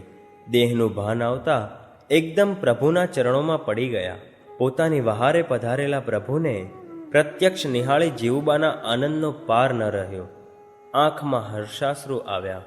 થોડી વારે પ્રભુ અદૃશ્ય થયા. તે જ મૂર્તિમાં સમાઈ ગયું. આ બાજુ ગળગળા સાદે એભલ ખાચર જીવુબાની માફી માંગવા લાગ્યા. બેટા, તમે કોની ભક્તિ કરો છો? સર્વ અવતારના અવતારી પ્રગટ પુરુષોત્તમ નારાયણની હું ભક્તિ કરું છું. તે સર્વત્ર વ્યાપક છે. મનુષ્યાકૃતિ ધારણ કરી અત્યારે પૃથ્વી ઉપર વિચરે છે. આપે જેમના દર્શન કર્યા છે તે સહજાનંદ સ્વામી પોતે, તે જ સ્વયં ભગવાન છે, પરબ્રહ્મ સ્વરૂપ છે. મહિમા હે સહિત તમે એમનું ભજન કરશો તો તમને પણ જરૂર એ વશ થશે. જીવુબાએ ધીર મધુર વાણીમાં પિતાને પ્રભુનો મહિમા સમજાવ્યો. એભલ ખાચરે વચમાં જ પૂછ્યું, લોકો વાતો કરે છે કે આપણા ઘરમાં બાવો ફરે છે, તે કોણ? અને આ દૂધ કોણ પી ગયું? બાપુ, એ જ સહજાનંદ સ્વામી, આપણા ગુરુ. જીવુબાએ દરબારની ભ્રાંતિ દૂર કરી. પ્રગટ ભગવાન પોતાના ઘરમાં જ રહ્યા છે. પોતે એમને ઓળખી ન શક્યા અને મારવા માટે તલવાર લઈને તૈયાર થયા, એ વાતનું એભલ ખાચરને દુઃખ થયું. પાશ્ચાતાપ કરતા પોતે પ્રભુની પ્રાર્થના કરવા લાગ્યા. આ જીવુબા તે ગઢપુરના દરબાર એભલ ખાચરના પુત્રી હતા. સંવત 1841માં એમનો જન્મ થયો હતો. એભલ ખાચરને સંતાન જીવતા ન હતા, તેથી આ પુત્રીનું નામ જીવુબા રાખ્યું હતું. વળી સૌથી મોટા દીકરી, તેથી સૌ મોટીબા પણ કહેતા. એમનો જન્મ પૂનમને દિવસે થયો હતો, તેથી પૂનમતી બા પણ એમને કહેતા અને જયા તરીકે પણ ઓળખાતા. બાળપણથી જ એમનું જીવન ભક્તિમય હતું. તપ કરવાની પણ રુચિ ઘણી, એટલે ભગવાનમાં જ અખંડ મન જોડવા ખટરસનો પણ ત્યાગ કર્યો હતો. જમીન ઉપર સૂવું, પુરુષ માત્રથી 15 હાથ દૂર રહેવું વગેરે કડક નિયમોનું પાલન કરતા. ભગવાનને પ્રસન્ન કરવા અખંડ પ્રભુ સેવામાં મગ્ન રહેતા. ઉંમર લાયક થતાં એભલ ખાચરે પોતાની લાડકી પુત્રીના વિવાહ માટે વિચાર કર્યો. જીવુબાને આ વાતની ખબર પડતા એમણે પિતાને કહ્યું, બાપુ, મારે પરણવું નથી. આ દેહે કરીને ભગવાનની ભક્તિ કરવાની મારી દ્રઢ ઈચ્છા છે. કાંઠે દરબારોમાં બહેન દીકરીના વિવાહ તો કરવા જ પડે. નાની ઉંમરમાં પણ જીવુબાનો પ્રભુ પ્રત્યેનો ભક્તિભાવ જોવા છતાં એભલ ખાચરે કુંડલના અમારા પટગરના દીકરા હાથિયા પટગર સાથે જીવુબાને પરણાવ્યા. જીવુબા સાસરે આવ્યા. સાસુ રાયબાઈનો સરળ સ્વભાવ જોઈ જીવુબાએ ધીરેથી કહ્યું, મારે તો બ્રહ્મચર્ય પાળીને ભગવાન ભજવા છે. જીવુબાનો ભાવ જોઈ રાયબાઈ સમજી ગયા. એમણે દીકરાને સમજાવ્યું કે વહુને ભગવાન ભજવાની રજા આપો. પોતાના દેહના ધણી હાથિયા પટગરની રજા ચિઠ્ઠી લઈને જીવુબા ગઢડે આવ્યા. ઘરે પાછા આવેલા જોઈને એભલ ખાચર એકદમ ગુસ્સે થઈ ગયા અને જીવુબાને મારવા જતા હતા ત્યાં બાપુને સાસરિયાની રજા ચિઠ્ઠી બતાવી એટલે કાંઈ બોલ્યા નહીં. રાત દિવસ જીવુબાનું મન ભગવાનની ભક્તિમાં પરોવાઈ ગયું. ભગવાન સ્વામિનારાયણ વર્ણિ વેશે ભારતમાં વિચરણ કરીને ગુજરાતમાં પ્રવેશ કરી સોરઠમાં પધાર્યા હતા. ધર્મનો પ્રચાર કરી રહ્યા હતા. પૂર્વના સંસ્કારી જીવુબા ભગવાનની કૃપાથી નિરાવરણ દ્રષ્ટિવાળા હતા અને મહારાજના અખંડ દર્શન કરતા. મહારાજ ફરતા ફરતા ઉન્મદ ગંગાને કિનારે ગઢપુર પધાર્યા. અંતર્યામી પ્રભુએ જીવુબાને દર્શન દેવાની ઈચ્છાથી દરબારમાં સંદેશો મોકલ્યો. વર્ષોથી પ્રભુના પ્રત્યક્ષ દર્શનને ઈચ્છતા જીવુબા સમાચાર મળતા જ આનંદમાં આવી ગયા. પોતાની નાની બહેન લલિતાને લઈને મહારાજના દર્શન કરવા ઘેલા તીરે છાનામાના દોડી આવ્યા. મહારાજના દર્શન માત્રથી અંતરમાં અત્યંત શાંતિ થઈ ગઈ. દરબારમાં પધારવા જીવુબાએ મહારાજને વિનંતી કરી. ભક્ત વત્સલ ભગવાને અરજ સ્વીકારી, પણ જવું કેમ? જીવુબા પોતાની સાથે દોણીને કપડાં લાવેલા. ગામની બીજી સ્ત્રીઓ સાથે મહારાજ મહિયારીના વેશમાં દરબારમાં દાખલ થઈ ગયા. બંને બહેનોના પ્રેમને આધીન એભલ ખાચરથી શાના મહારાજ જીવુબાના ઓરડામાં રહેવા લાગ્યા. 1 મહિનો થયો. એભલ ખાચરને ખબર પડી કે દરબારમાં કોઈ બાવો ગુપ્ત રીતે રહે છે અને જીવુબા તેની સેવા કરે છે. એભલ ખાચર જીવુબાને મારવા તો દોડ્યા, પણ ભગવાનના દિવ્ય દર્શન થતાં એમની ભ્રાંતિ દૂર થઈ. આ સમયે મહારાજ અહીંથી અદૃશ્ય થઈ ગયા હતા. એભલ ખાચર મૂળ રામાનંદ સ્વામીના શિષ્ય. રામાનંદ સ્વામીએ સહજાનંદ સ્વામીને ગાદી આપી છે એ વાતની એમને ખબર હતી. સહજાનંદ સ્વામી કાર્યાણી પધાર્યા ત્યારે તેઓ દર્શન કરવા ગયેલા, પણ મહિમા નહીં એટલે મહારાજને એક મહંત જેવા જાણી શક્યા. જીવુબા એ જ મહારાજનું ભજન કરે છે એ વાત તેઓ જાણતા ન હતા. ત્યાર પછી સ્વામિનારાયણ ભગવાન ગઢપુર આવીને રહ્યા અને એભલ ખાચર મહિમાથી સેવા કરવા લાગ્યા. જયા, લલિતા તથા તેમના નાના ભાઈ દાદા ખાચર પણ મહારાજની સેવામાં અખંડ રહેવા લાગ્યા. એમની ભક્તિથી વશ થયેલા ભગવાને ગઢપુરમાં દાદા ખાચરના દરબારને જ પોતાનું ઘર માન્યું. ઉત્સવ સમૈયાઓ કરીને તેમજ ગામોગામ વિચરણ કરીને મહારાજ ગઢપુર આવીને નિવાસ કરતા. આ ભક્તોની પ્રેમરૂપી દોરીએ મહારાજ બંધાઈ ગયા હતા. એક વખત જીવુબા રથમાં બેસીને કાર્યાણીથી ગઢપુર આવતા હતા. થોડે દૂર ગયા ત્યાં ઝાડ નીચે સંત બેઠેલા જોયા. જીવુબાએ રથ હાંકનારને સંત પાસે મોકલ્યા. પૂછપરછ કરતા ખબર પડી કે અખંડાનંદ સ્વામીને ઝાડા થઈ ગયા છે. ચાલવાની શક્તિ રહી નથી, તેથી આમ ઝાડ નીચે બેઠા છે. મહારાજના સંતનું દુઃખ જીવુબાથી કેમ જોયું જાય? તરત પોતે રથમાંથી ઉતરી ગયા.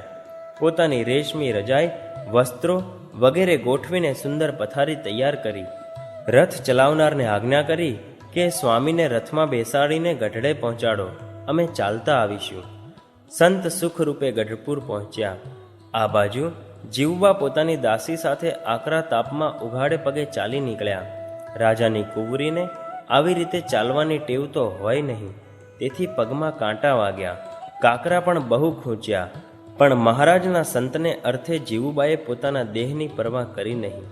મહારાજને જ્યારે આ વાતની ખબર પડી ત્યારે પોતે બહુ જ રાજી થયા અને કહ્યું, મારા સંતની સેવા કરી એ મારી સેવા કર્યા બરાબર જ છે. મહારાજ પૂર્ણ પુરુષોત્તમ નારાયણ છે એવો જીવુબાને દ્રઢ નિશ્ચય હતો. છતાં મહારાજનું દિવ્ય ચરિત્ર જોવા એક વખત જીવુબાએ પૂછ્યું, હે ભગવાન, આપે કૃષ્ણાવતારમાં જે લીલા કરી હતી તે જોવાનું મન થાય છે. કૃપા કરીને એ લીલાનું અમને દર્શન કરાવો. એમની ઈચ્છા પૂરી કરવા મહારાજે એક ફૂલનો દડો આકાશમાં ઉછાળ્યો. તે સાથે એકદમ સુસવાટો થયો.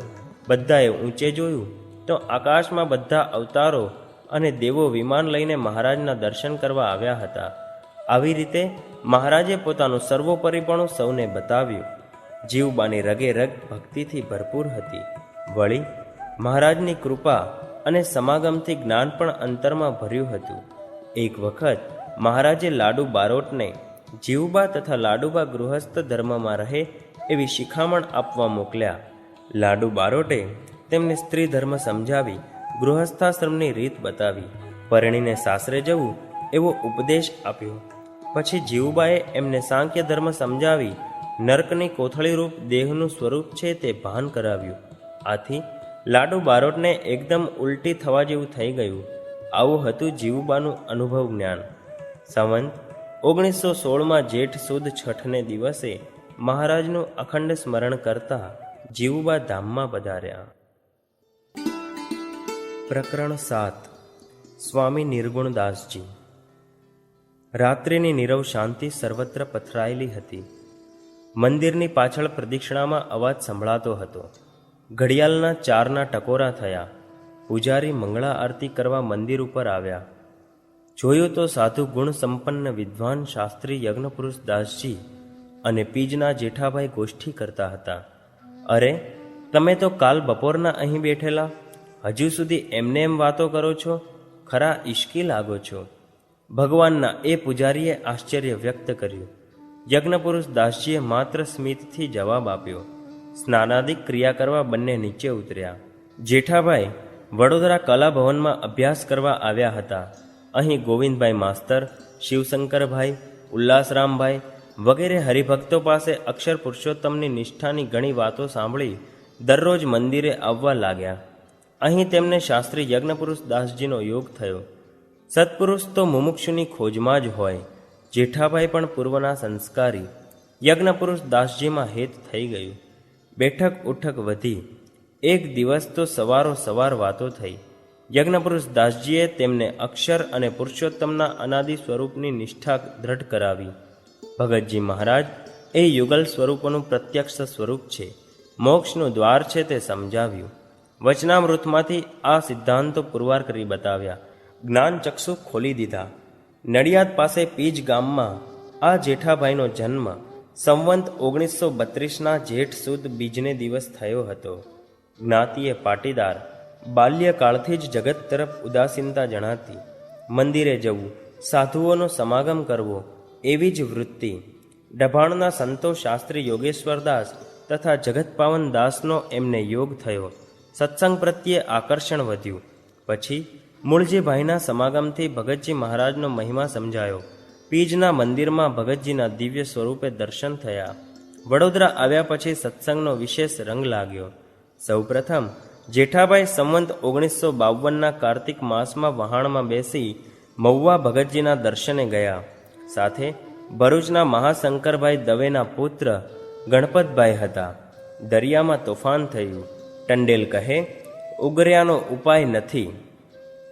જેઠાભાઈ તો મનોમન ભગતજી મહારાજની સ્તુતિ કરવા લાગ્યા. વળી બધાને હિંમત આપી કે ભગતજી જરૂર આપણી રક્ષા કરશે. કીર્તનો બોલ્યા.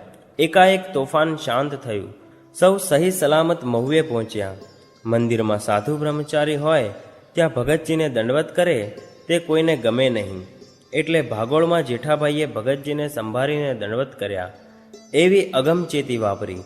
ભગતજીની સેવા તથા સમાગમનું જેઠાભાઈને સારું સુખ મળ્યું. રોજ વહેલી સવારે ભગતજીને ઘેર જાય, જ્ઞાનગોષ્ઠી થાય. માલણ નદીમાં ભગતજીને સ્નાન કરાવે.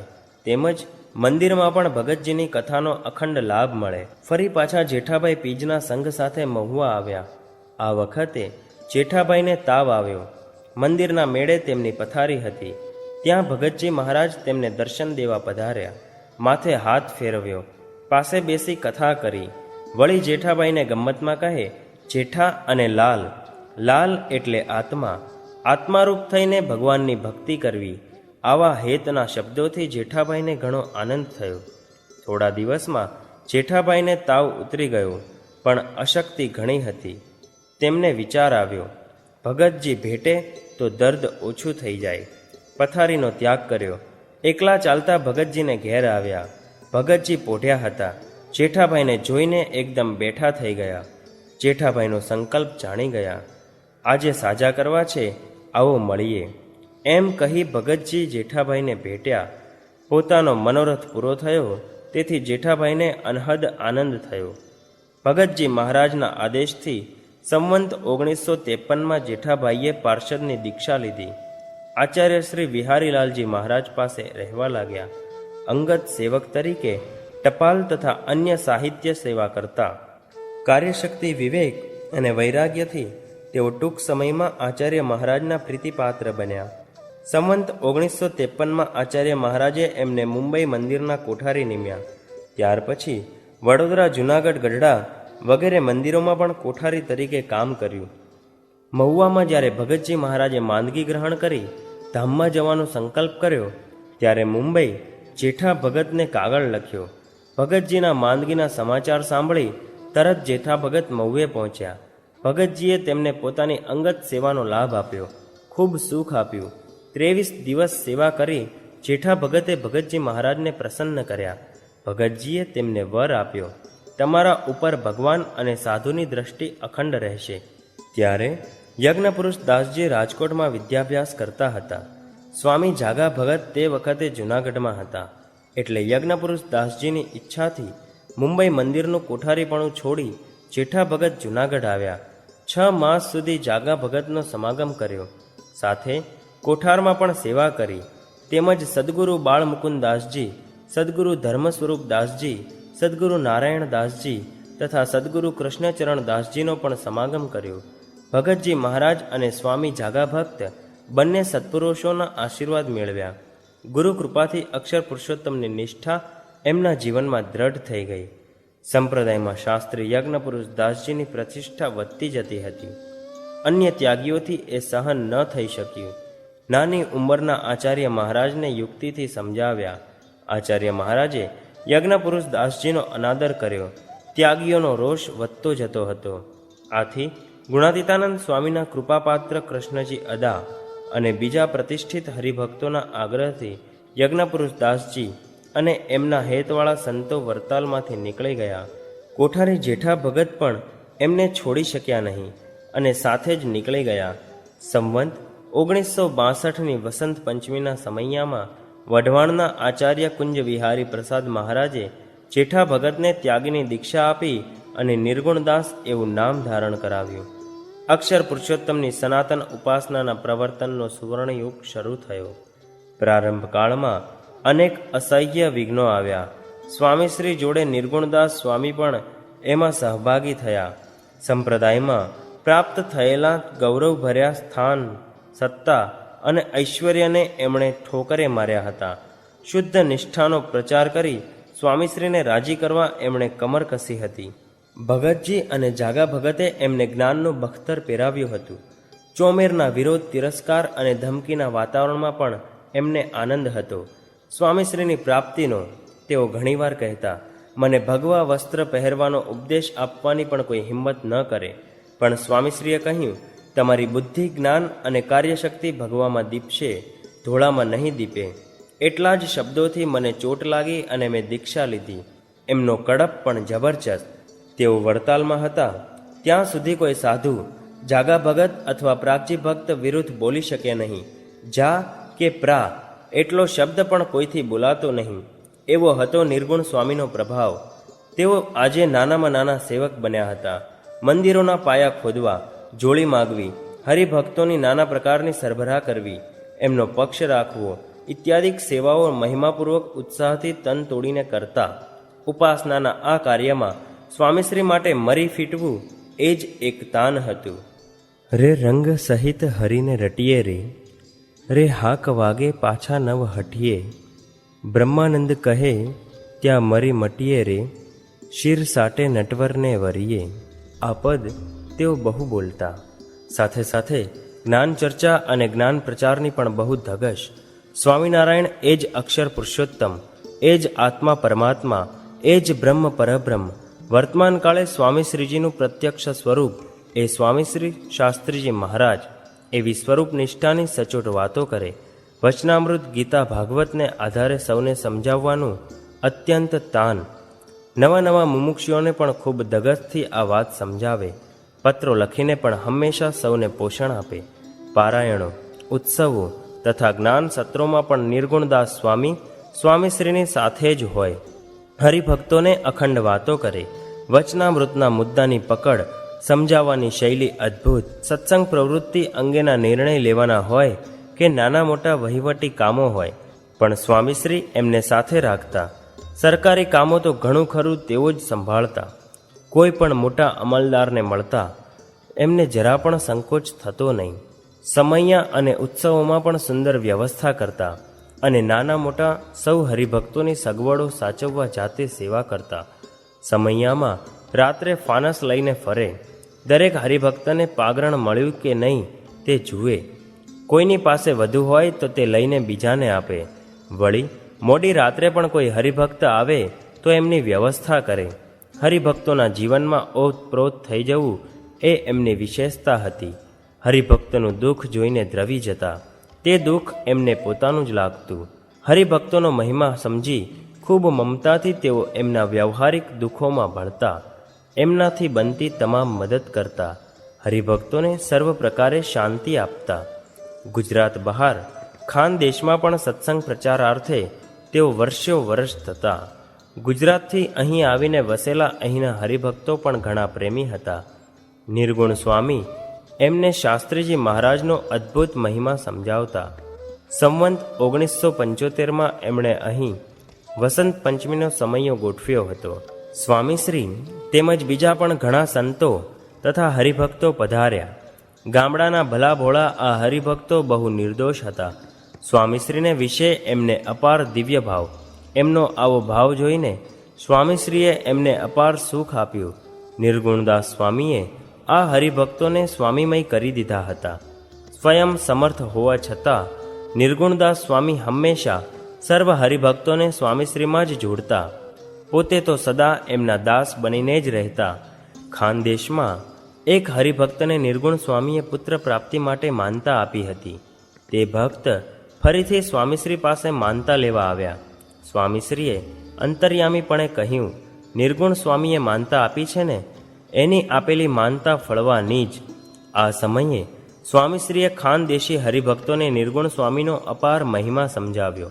મંદિરોના વિવિધ કાર્યો ચાલતા. સ્વામીશ્રીનું વિચરણ અવિરત રહેતું. આજે ગુજરાતમાં તો કાલે સૌરાષ્ટ્રમાં. નિર્ગુણદાસજી પણ એમની સાથે જ હોય. અવિરત સત્સંગ પ્રવૃત્તિ ચાલતી. સત્સંગમાંથી કોઈનું મન પાછું પડ્યું હોય ત્યારે નિર્ગુણ સ્વામી એમની પાસે પહોંચી જ જાય. વચનામૃત અને સત્સંગના ગ્રંથોને આધારે સ્વામીશ્રીજી અને પ્રગટ સ્વરૂપની નિષ્ઠા દ્રઢ કરાવે. હરિભક્તની અવારનવાર ખબર રાખે, પણ કોઈને સત્સંગમાંથી પાછા પડવા ન દે. સ્વામીશ્રીની આજ્ઞાથી તેઓ ઈશ્વરભાઈ પ્રભુદાસ પટેલ સાથે આચાર્ય લક્ષ્મીપ્રસાદ મહારાજના પુત્ર રાધારમણ પ્રસાદને તેડવા છપૈયા ગયા હતા. અહીં એમના દીદીએ રાધારમણ પ્રસાદને મોકલવા ના પાડી. પાછા ફરતા નિર્ગુણદાસ સ્વામી ઘોડી ઉપર બેસી સ્ટેશને જતા હતા. એવામાં એકાએક ઘોડી ઉપરથી પડી ગયા. પેટમાં અને માથામાં સખત માર લાગ્યો. અસહ્ય વેદના થવા લાગી. ગામમાં લોકોએ સારવાર કરી, પણ પીડા ઓછી થાય નહીં. એમને થયું હવે જરૂર ધામમાં જવાનું થશે. પરંતુ સ્વામીશ્રી સાંભળી આવ્યા. એમના દર્શનની અંતિમ ઈચ્છા થઈ. મનોમન પ્રાર્થના કરી. મહારાજે દર્શન દીધા. માણકી ઉપર વિરાજમાન હતા. દૂધની ભરેલી ચાંદીની લોટી હાથમાં હતી. મહારાજે નિર્ગુણ સ્વામીના શરીરે હાથ ફેરવ્યો. દૂધ પાયું.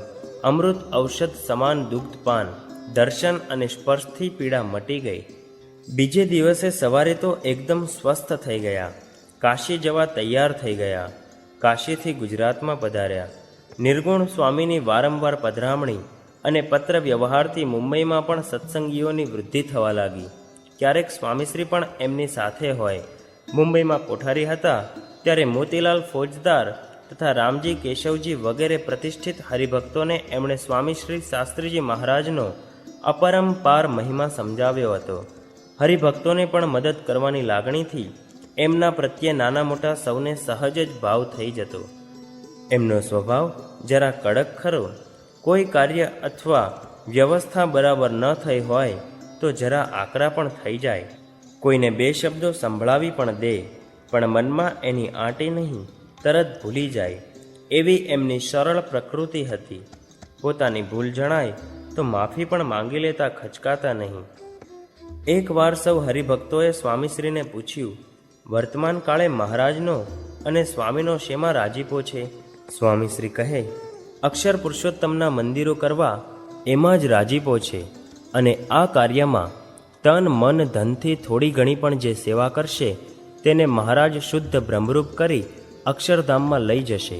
ત્યારે નિર્ગુણદાસ સ્વામી બોલ્યા.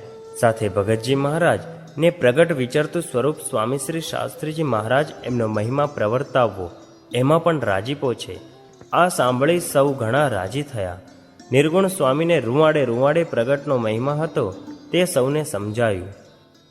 દેશમાં તો એમનું અવિરત વિચરણ, પત્ર વ્યવહાર સતત ચાલુ રહેતા. પણ પરદેશમાં આફ્રિકામાં ભક્તરાજ હરમાનભાઈ અને મગનભાઈ દ્વારા સત્સંગનો પ્રારંભ થયો. ત્યારથી એ દૂર દેશમાં પણ એમણે અક્ષર પુરુષોત્તમની અને પ્રગટ સત્પુરુષની નિષ્ઠાની પત્રમાળા ચાલુ જ રાખી. આ પત્રો 2-5 પાનાના નહીં, પણ 100 પાના સુધી ભરાતા. અને તે પણ જુદા જુદા હરિભક્તની ઉપર સરળ મુદ્દાસર અને ટીકા ટિપ્પણી વગરના આ પત્રો વચનામૃત અને સત્શાસ્ત્રોના આધારે જ લખાતા. આવી મમતા અને લાગણીથી આફ્રિકાના હરિભક્તો એમના પત્રો હોંશે હોંશે વાંચતા, વિચારતા અને પચાવતા. કોઈ એમને કહેતું કે આ શું લઈ મંડ્યા છો, ત્યારે પોતાની જોશીલી શૈલીમાં સંભળાવતા કે આફ્રિકાના હરિભક્તો રાજી થાય તે માટે પત્ર લખવા જ જોઈએ. આ સેવા મને મળી એ તો મારા ધન્ય ભાગ્ય કહેવાય. હરિભક્તોના અતિશય આદરને પાત્ર બનવા છતાં તેઓ તદ્દન નિસ્પૃહી પણ હતા. આફ્રિકાના એક હરિભક્તે એમને માટે નવો ગરમ ધાબળો મોકલ્યો. મોકલનાર હરિભક્તની એવી દ્રઢ ઈચ્છા હતી કે નિર્ગુણ સ્વામી ધાબળો વાપરે તો સારું, પણ એમણે તો તરત એ સારી વસ્તુ પોતાના ગુરુના ચરણોમાં ધરી દીધી. એવામાં જ એક પ્રસંગે આફ્રિકાથી ટપાલમાં કેટલાક શિલિંગના પોસ્ટલ ઓર્ડર આવ્યા. વળી તે હરિભક્તે લખ્યું હતું કે આપ ટપાલ ઘણી લખો છો તો ટપાલ ખર્ચમાં આપ આ રકમ વાપરશો. આ વાંચી નિર્ગુણ સ્વામી નારાજ થયા. રકમ તો એમણે તરત કોઠારમાં જમા કરાવી, પણ તે હરિભક્તને મીઠા ઠપકાનો પત્ર લખ્યો, આવી રીતે મારા ઉપર કોઈ રકમ ન મોકલવી, મને જે જોઈએ તે કોઠારમાંથી મળી રહે છે. સત્સંગ પ્રચારના મહાન કાર્યને વેગ આપવાને કારણે એમની પ્રતિષ્ઠા ખૂબ વધતી હતી. છતાં યોગીજી મહારાજની સાધુતા અને જ્ઞાન ગરીબી આગળ તેઓ હંમેશા નમતા રહેતા અને સૌને સમજાવતા કે આ જોગી મહારાજને ઓળખી લેજો, ઓળખાય એવા આ સાધુ નથી. બોચાસણમાં સમયો હતો. મંદિરના એક ખૂણામાં ઉકરડાનો મોટો ઢગલો પડ્યો હતો. સ્વામીશ્રીની તે તરફ દ્રષ્ટિ પડી. નિર્ગુણ સ્વામીએ એ જોયું એટલે તરત કછોટો મારીને પાવડો લઈને તૈયાર થયા. સવારથી કામ શરૂ કર્યું. સાંજ સુધીમાં તો કેટલાય ગાડાનો આખો ઉકરડો એકલા હાથે ફેરવી નાખ્યો. આવી નીચી ટેલ તો પોતે ગમે ત્યારે શોધી લેતા. મંદિરોમાં ક્યાંય ગંદકી પડી હોય, અવ્યવસ્થા હોય તો પોતે તરત તૈયાર થઈ જતા. ઉત્સાહ અને આનંદથી જોત જતામાં બધું ઠીક કરી નાખતા. સ્વામીશ્રી શાસ્ત્રીજી મહારાજની 80મી જન્મજયંતિ તથા સુવર્ણ જયંતિ જેવા મહાન ઉત્સવોમાં એમણે પોતાની અપ્રિતમ કાર્યશક્તિ અને ગુરુભક્તિ બતાવી હતી. ત્યાર પછી એમની તબિયત બગડી. એમને મુંબઈ લાવવામાં આવ્યા, પણ અશક્તિ અને માંદગીના કારણે તેઓ ઘણા અસ્વસ્થ રહેવા લાગ્યા. સ્વામીશ્રી હંમેશા એમને હિંમત આપતા. આ અંતિમ સમય હોય એવું જણાતા નિર્ગુણ સ્વામીએ ગદગદ કંઠે સ્વામીશ્રીને પ્રાર્થના કરી, કંઈ અપરાધ થયો હોય, આપની રુચિ બરાબર ન જાળવી શક્યો હોવ તો ક્ષમા કરજો, હવે ધામમાં લઈ જાઓ. સ્વામીશ્રીની જમણી ભુજા સમાન શૂરવીરતાની મૂર્તિ, સત્સંગના મહારથી સંતવર્ય આજે નિસહાય સૂતા હતા.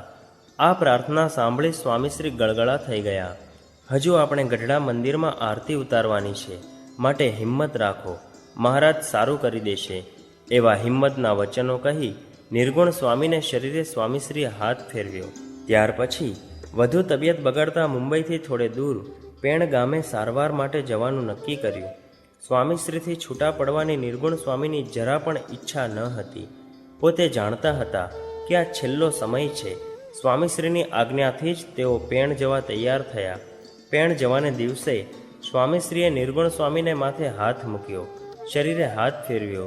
મહારાજ જલ્દી સારું કરી દે, આપણે સાજા સારા મળીશું, એવા આશીર્વાદ આપતા સ્વામીશ્રી નિર્ગુણ સ્વામી તરફ એકધારું જોઈ રહ્યા. જીવનભરના સાથી, સુખ દુઃખમાં, માન અપમાનમાં અને દરેક પ્રસંગે પોતાના ફરતી ઢાલ સમાન, સત્સંગના સિંહ સમાન શૂરવીર સંતવર્યાના આ અંતિમ દર્શન હતા. એમ્બ્યુલન્સ ઉપડી ગઈ. આ બાજુ સ્વામીશ્રી પોતાના ઓરડામાં આવી એકદમ નીચે બેસી ગયા. વાતાવરણ ગમગીન બની ગયું. સ્વામીશ્રી અને સત્સંગ સમાજથી દૂર જતા નિર્ગુણ સ્વામીની સ્થિતિ વધારે ગંભીર બની. છેવટે સ્વામીશ્રીની અનુમતિ મળતા તેમને આણંદ લાવવામાં આવ્યા. અહીં એમની પાસે અખંડ ધૂન કીર્તન કથા વાંચન શરૂ થયા. તેઓ હરિભક્તો સાથે અવારનવાર સ્વામીશ્રીને સંદેશો મોકલતા. સ્વામીને મારા જય સ્વામિનારાયણ કહેશો, એકવાર મને દર્શન આપે. સ્વામીશ્રી તરફથી કંઈ સમાચાર મળતા ત્યારે એમનું મુખારવિંદ આનંદથી ખીલી ઉઠતું. આ સમયે અમદાવાદમાં સ્વામીશ્રીએ પણ એકાએક બીમારી ગ્રહણ કરી હતી. આ બાજુ નિર્ગુણ સ્વામીની સ્થિતિ વધારે બગડી.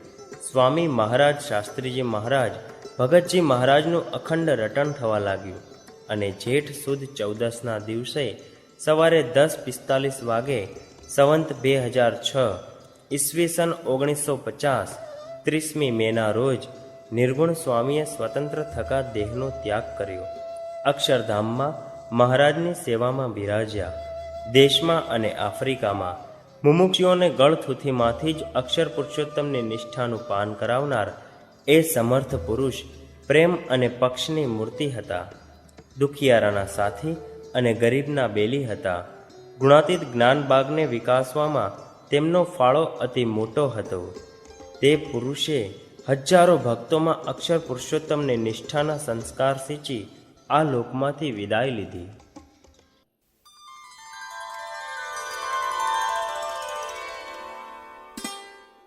પ્રકરણ 8 સ્વામી યજ્ઞપ્રિય દાસજી. શ્રીજીના પદારવિંદથી અંકિત થયેલી પ્રસાદીની એ સાધુની ધર્મશાળા હતી. સાંકડી જગ્યામાં પણ ભક્તોની ભીડ જોઈ આશાભાઈને આશ્ચર્ય થયું. પણ એ ભક્ત મંડળના કેન્દ્રમાં ભરતાખ્યાનની કથા કરતા એક અતિ તેજસ્વી પુરુષના તેમને દર્શન થયા. આંખો ત્યાં જડાઈ ગઈ, પગ થંભી ગયા. ત્યાં સાથે આવેલા ભૂમિયાએ આશાભાઈને ઢંઢોળ્યા અને અહીં ઊભા રહેવામાં સાર નથી એમ જણાવ્યું. આશાભાઈનું શરીર ઢસડાયું, પણ મન ત્યાં જ ચોંટી ગયું. શાસ્ત્રીજી મહારાજનું આ એમને પ્રથમ દર્શન. આશાભાઈ અને ઈશ્વરભાઈ બંને ભાઈઓ વડોદરા પાસે સાધી ગામના રહેવાસી, ઘણા મુમુક્ષુ અને વ્યવહારે સુખી. ગામમાં રામાનંદી મંદિર, તેનો વહીવટ આ ભાઈઓ જ કરતા. આશાભાઈ તો દર પૂનમે રણછોડરાયના દર્શને ડાકોર જતા, પણ ત્યાં કેટલુંક ધર્મ વિરુદ્ધ આચરણ જોઈ પોતે ઘણીવાર મનમાં ક્ષોભ પામતા. એક રાત્રે અચાનક સ્વપ્નમાં એમને રણછોડરાયે દર્શન દીધા અને કહ્યું, કલ્યાણ જોઈતું હોય તો સ્વામિનારાયણ ભગવાનનો આશરો કરો. આજે સ્વામિનારાયણ ભગવાન સત્સંગમાં પ્રગટ વિચરે છે. થોડા સમય પછી ગામમાં સ્વામિનારાયણના સંતો પધાર્યા. તેમના દર્શને તેઓ ગયા. સેવા કરવાની ઈચ્છા દર્શાવી. ત્યારે સંતોએ કહ્યું, તમે સ્વામિનારાયણ ભગવાનનો આશ્રય કરો તો અમે તમારી રસોઈ જમીએ. આથી સંત મંડળના મોવડી સાધુ ધર્મનંદન દાસ પાસે આશાભાઈએ વર્તમાન ધરાવ્યા. આ પછી વરતાલ દર્શને ગયા. અહીં અદ્ભુત મંદિર, સંતો તથા હરિભક્તો જોઈને વિશેષ આનંદ થયો અને શાસ્ત્રીજી મહારાજના અચાનક દર્શનથી તો અંતર ઠરી ગયું. ત્યાર પછી શાસ્ત્રીજી મહારાજ સાધી પધાર્યા. અહીં આશાભાઈને સ્વામીશ્રીનો વિશેષ પરિચય થયો. સ્વામીશ્રીના સમાગમથી એમના મનમાં સમાધાન થયું, કલ્યાણની પ્રતીતિ આવી અને શાસ્ત્રીજી મહારાજના ચરણકમળમાં સહેજે જ એમનું મસ્તક ઢળી પડ્યું. સ્વામીશ્રીમાં હેત થયું, તેથી એમના વચનો પણ મનાવા લાગ્યા. થોડા જ સમયમાં અક્ષરે સહિત પુરુષોત્તમની ઉપાસનાનું રહસ્ય સમજી ગયા. સ્વામીશ્રીની આજ્ઞાથી વઢવાણ મંદિરમાં અક્ષર પુરુષોત્તમ દેવની પ્રતિષ્ઠા થાય તે માટે પોતે ખૂબ જ જહેમત ઉઠાવી. કેટલીક વ્યવહારિક મુશ્કેલીને કારણે આશાભાઈએ છોટા ઉદેપુરમાં ખેતી માટે જમીન રાખી હતી. સ્વામીશ્રીએ તેમને ત્યાં જવાની ના પાડી, પરંતુ આર્થિક ભીંસને કારણે છોટા ઉદેપુર જવાની લાલચ આશાભાઈ છોડી શક્યા નહીં. એમના મનની મૂંઝવણ જાણીને સ્વામીશ્રીએ દ્રઢતાથી આદેશ કર્યો, અમને મોટા પુરુષ જાણતા હો તો ન જશો. તમારું દુઃખ અમારી ગાદી તળે. વાત્સલ્યપૂર્ણ આ વચનોથી આશાભાઈનું અંતર ભેદાઈ ગયું ને દુઃખ દૂર થતું હોય તેવો ચમત્કારિક અનુભવ થયો. આશાભાઈએ આ આજ્ઞા શિર ઉપર ધારી. આ પ્રસંગથી તેઓ સ્વામીશ્રીની વિશેષ નજીક આવ્યા. દ્વેષના પ્રચંડ પૂર ચડ્યા. ન છૂટકે સ્વામીશ્રીને વરતાલ મંદિરનો ત્યાગ કરવો પડ્યો. આશાભાઈ આ પ્રસંગના સાક્ષી હતા.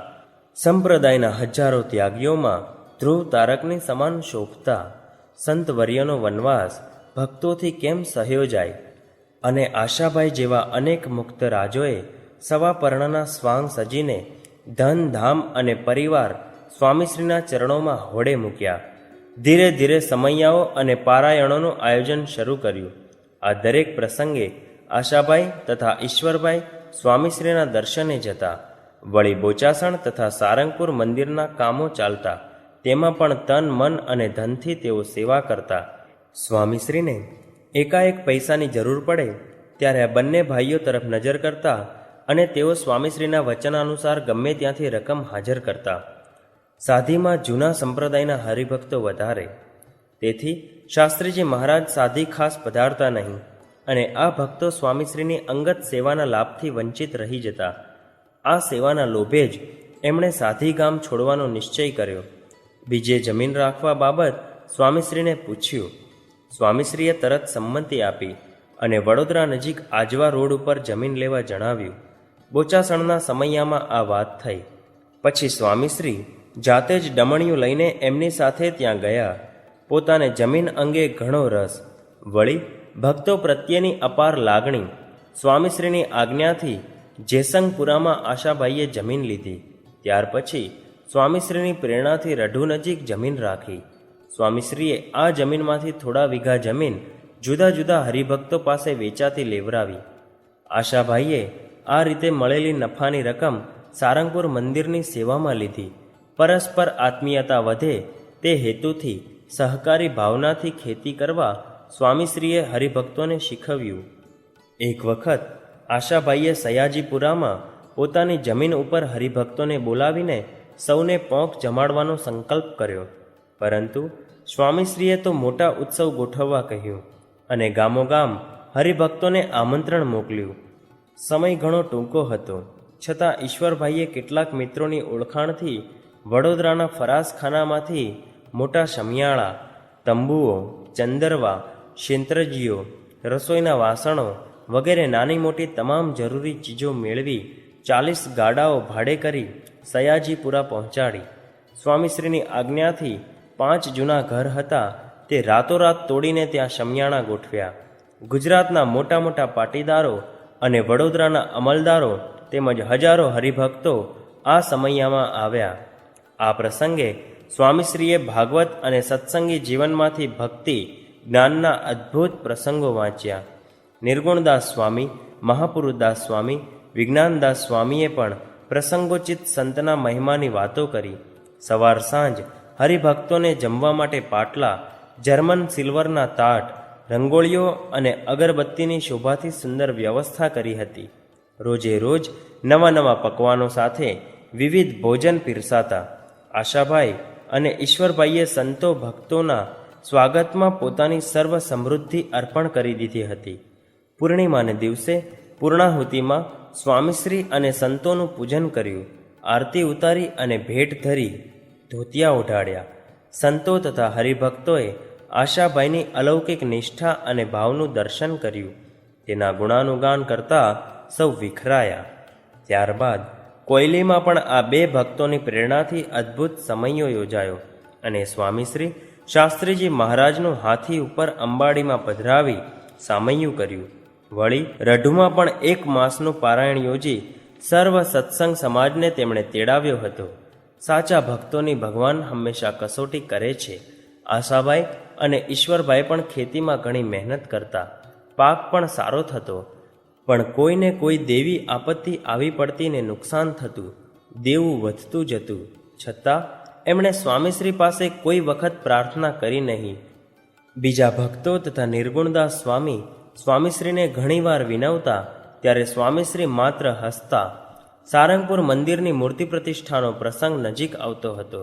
સ્વામીશ્રી રઢુ પધાર્યા. આશાભાઈ, ઈશ્વરભાઈ તથા મોતીભાઈ પણ એમની સાથે હતા.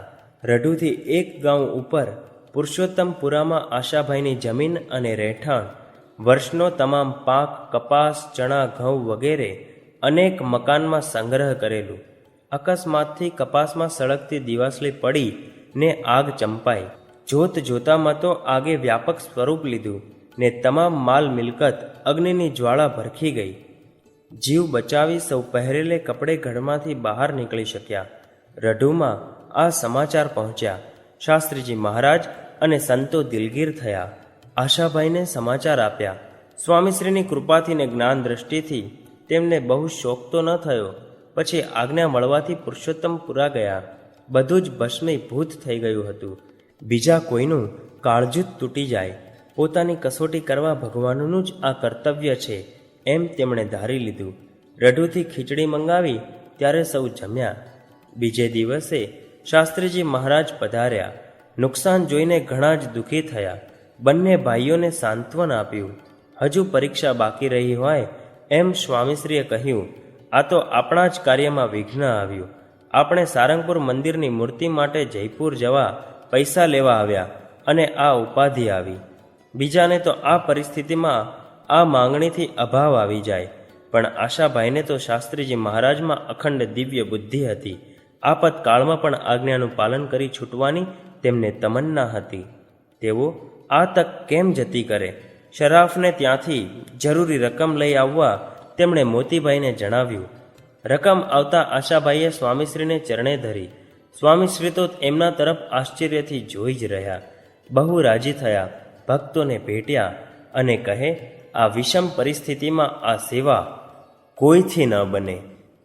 અત્યારે તો જે મોજ આપી શકે એવા સમર્થ હોય તે જ માગે, પછી આ ટાણું કેમ ચૂકાય? ગળગળા અવાજે આશાભાઈએ કહ્યું. નિષ્ઠા અને સેવાનું આ અદ્ભુત ઉદાહરણ સૌ જોઈ શક્યા. જે કસોટી કરે એ જ રક્ષા કરે. અને વિષમ દેશકાળમાં અંતિમ ઘડીએ સ્વામીશ્રી હંમેશા એમની સહાય કરતા. આશાભાઈના મોટા દીકરા દેસાઈ ઉંમરલાયક હતા. ઘણીવાર પૂછવા છતાં શાસ્ત્રીજી મહારાજે એમના લગ્ન માટે ના પાડેલી. ઘાસના બીડમાં કામ કરતા એમને એકાએક સર્પ કરડ્યો. બીજા ઉપાયમાં સૌ દોડ્યા, પણ આશાભાઈએ તો સૌને સ્વામિનારાયણ મંત્રની ધૂન કરવા કહ્યું. સર્પદંશ સખત હતો. ટૂંક સમયમાં જ દેસાઈ ધામમાં ગયા. આ આઘાત અસહ્ય હતો. સૌને ધીરજ આપવા છતાંય આશાભાઈને પોતાના અંતરમાં થોડી અશાંતિ વ્યાપી ગઈ. બરાબર 15 દિવસ પછી જ રાત્રે 1 વાગે તેઓ ખાટલામાં વિચાર કરતા સૂતા હતા. તેવામાં દેસાઈ તેમની નજીક આવ્યો. જય સ્વામિનારાયણ કહ્યા. જાગ્રત અવસ્થામાં આ દ્રશ્યથી આશાભાઈને ઘણું જ આશ્ચર્ય થયું. દેસાઈને પૂછ્યું, અહીં ક્યાંથી? ભગતજી મહારાજ સાથે આવ્યા છે, દેસાઈએ કહ્યું. ત્યાં ભગતજી મહારાજના દર્શન થયા. ભગતજીએ દ્રષ્ટિ કરી. અંતરમાં શાંતિ થઈ ગઈ. પછી ભગતજીએ શાસ્ત્રીજી મહારાજનો અપાર મહિમા કહ્યો અને એમને રાજી કરી લેવાનો આદેશ આપી ભગતજી મહારાજ અદૃશ્ય થઈ ગયા. પહેલેથી જ આશાભાઈને શાસ્ત્રીજી મહારાજ પ્રત્યે અપાર હેત હતું. એમાં પણ આ પ્રસંગથી એ હેતમાં વિશેષ દ્રઢતા થઈ. અશાંતિ દૂર થઈ ગઈ. દિન પ્રતિદિન એમનું જીવન સત્સંગ પ્રધાન બનતું ગયું. સમૈયા તથા ઉત્સવોમાં આશાભાઈ અને એમનું કુટુંબ સેવામાં ખડે પગે હોય. શાસ્ત્રીજી મહારાજ ગુજરાતમાં ફરતા હોય ત્યારે પણ પોતે સાથે જ હોય. શાસ્ત્રીજી મહારાજની 80મી જન્મજયંતિ પ્રસંગે બોચાસણમાં અને 85મી જન્મજયંતિ સુવર્ણ મહોત્સવ પ્રસંગે અટલાદરામાં આશાભાઈ, ઈશ્વરભાઈ તથા મોતીભાઈ અને એમનું કુટુંબ મોખરે. એ બંને ભાઈઓના સંકલ્પથી જ ગઢપુરમાં આરસનું મંદિર બાંધવા શાસ્ત્રીજી મહારાજે નક્કી કર્યું. આ મંદિરની જવાબદારી સોંપતા છેવટમાં શાસ્ત્રીજી મહારાજે એમને કહ્યું હતું કે તમે તો મુંબઈના શેઠિયા જેવા છો, માટે આ મંદિર તમારે જ પૂરું કરવાનું છે. શાસ્ત્રીજી મહારાજના અંતર્ધાન પછી સમગ્ર સત્સંગની જવાબદારી યોગીજી મહારાજને શિરે આવી. આશાભાઈએ ગૃહસ્થાશ્રમમાં રહીને આખી જિંદગી સત્સંગની સેવા કરી હતી. સ્વામીશ્રીનો રાજીપો મેળવ્યો હતો. પરંતુ શાસ્ત્રીજી મહારાજે સ્થાપેલી આ સંસ્થા અને સત્સંગ સમાજ પ્રત્યેની અપાર લાગણીથી પ્રેરાઈને એમણે આત્મસમર્પણનો એક અલૌકિક સંકલ્પ કર્યો. એમના જીવનનો આ અતિ મહત્વનો પ્રસંગ લેખી શકાય. આખી જિંદગી ગૃહસ્થાશ્રમમાં અનેક દુઃખો સહન કર્યા પછી આજે એમને આંગણે રિદ્ધિ સિદ્ધિ આળોટતી હતી. જમીન જાગીર તથા કુટુંબનો અમાપ વિસ્તાર થઈ રહ્યો હતો. જીવનના આ અંતિમ વર્ષોમાં મનુષ્ય જ્યારે વિશ્રાંતિ અને સુખ ઈચ્છે છે, મુસીબતોને ઠેલે છે, ત્યારે આ મહાપુરુષે કઠિનાઈઓને આવકારી ત્યાગાશ્રમ કે જેમાં શરીર અને મનનું સતત દમન છે એવા વિકટ માર્ગનો આશ્રય લીધો. ઇતિહાસ અને પુરાણના રાજવીઓના ત્યાગને તાદ્રશ્ય કરી બતાવ્યો. પણ આ ત્યાગમાં વિશેષતા હતી ગુરુવર્યને રાજી કરવાની. સ્વામી શ્રી શાસ્ત્રીજી મહારાજના અક્ષરધામ ગમન પછી તરત 70 વર્ષની ઉંમરે આશાભાઈએ યોગીજી મહારાજના વરદ હસ્તે ભાગવતી દીક્ષા લીધી અને યજ્ઞપ્રિય દાસ એવું શુભ નામ ધારણ કર્યું. તેઓ યોગીજી મહારાજની સાથે સત્સંગમાં વિચરણ કરવા લાગ્યા. અને શાસ્ત્રીજી મહારાજે સોંપેલા અનેક કાર્યોમાં સહયોગી બન્યા. ધીરે ધીરે તેઓ મોટા સ્વામીના હુલામણા નામથી ઓળખાવા લાગ્યા. શાસ્ત્રીજી મહારાજ સાથે રહીને એમણે સત્સંગના ઇતિહાસ અને તત્વજ્ઞાનના સિદ્ધાંત સંબંધી અનેક વાતો સાંભળી હતી. તે જ્ઞાનનો ભંડાર એમણે ખુલ્લો મૂક્યો. હજારો હરિભક્તોને કથા વાર્તાથી સમાશ કર્યો. યોગીજી મહારાજ સાથે પૂર્વ આફ્રિકા પધાર્યા. પાછળના વર્ષોમાં અટલાદરા મંદિરના શિખરો, સોનાના સિંહાસનો, સભામંડપ, ભોજનશાળા, દરવાજાઓ વગેરે પૂરા કરીને ખૂબ જ ખંતથી મંદિરને સજાવ્યું. શાસ્ત્રીજી મહારાજનો શતાબ્દી મહોત્સવ અને યોગીજી મહારાજના અમૃત મહોત્સવ જેવા ઐતિહાસિક ઉત્સવોમાં સૌને દર્શન આપ્યા. 17 વર્ષ સુધી ત્યાગાશ્રમમાં અવિરત સેવા કરીને જાણે પોતાનું કાર્ય પૂરું કર્યું હોય તેમ એમણે દેહલીલા સંકેલી લીધી. તેમની જીવન સૌરભથી સમગ્ર સત્સંગને સત્સંગમાં રતિદેવ પ્રગટ્યાની પ્રતીતિ થઈ.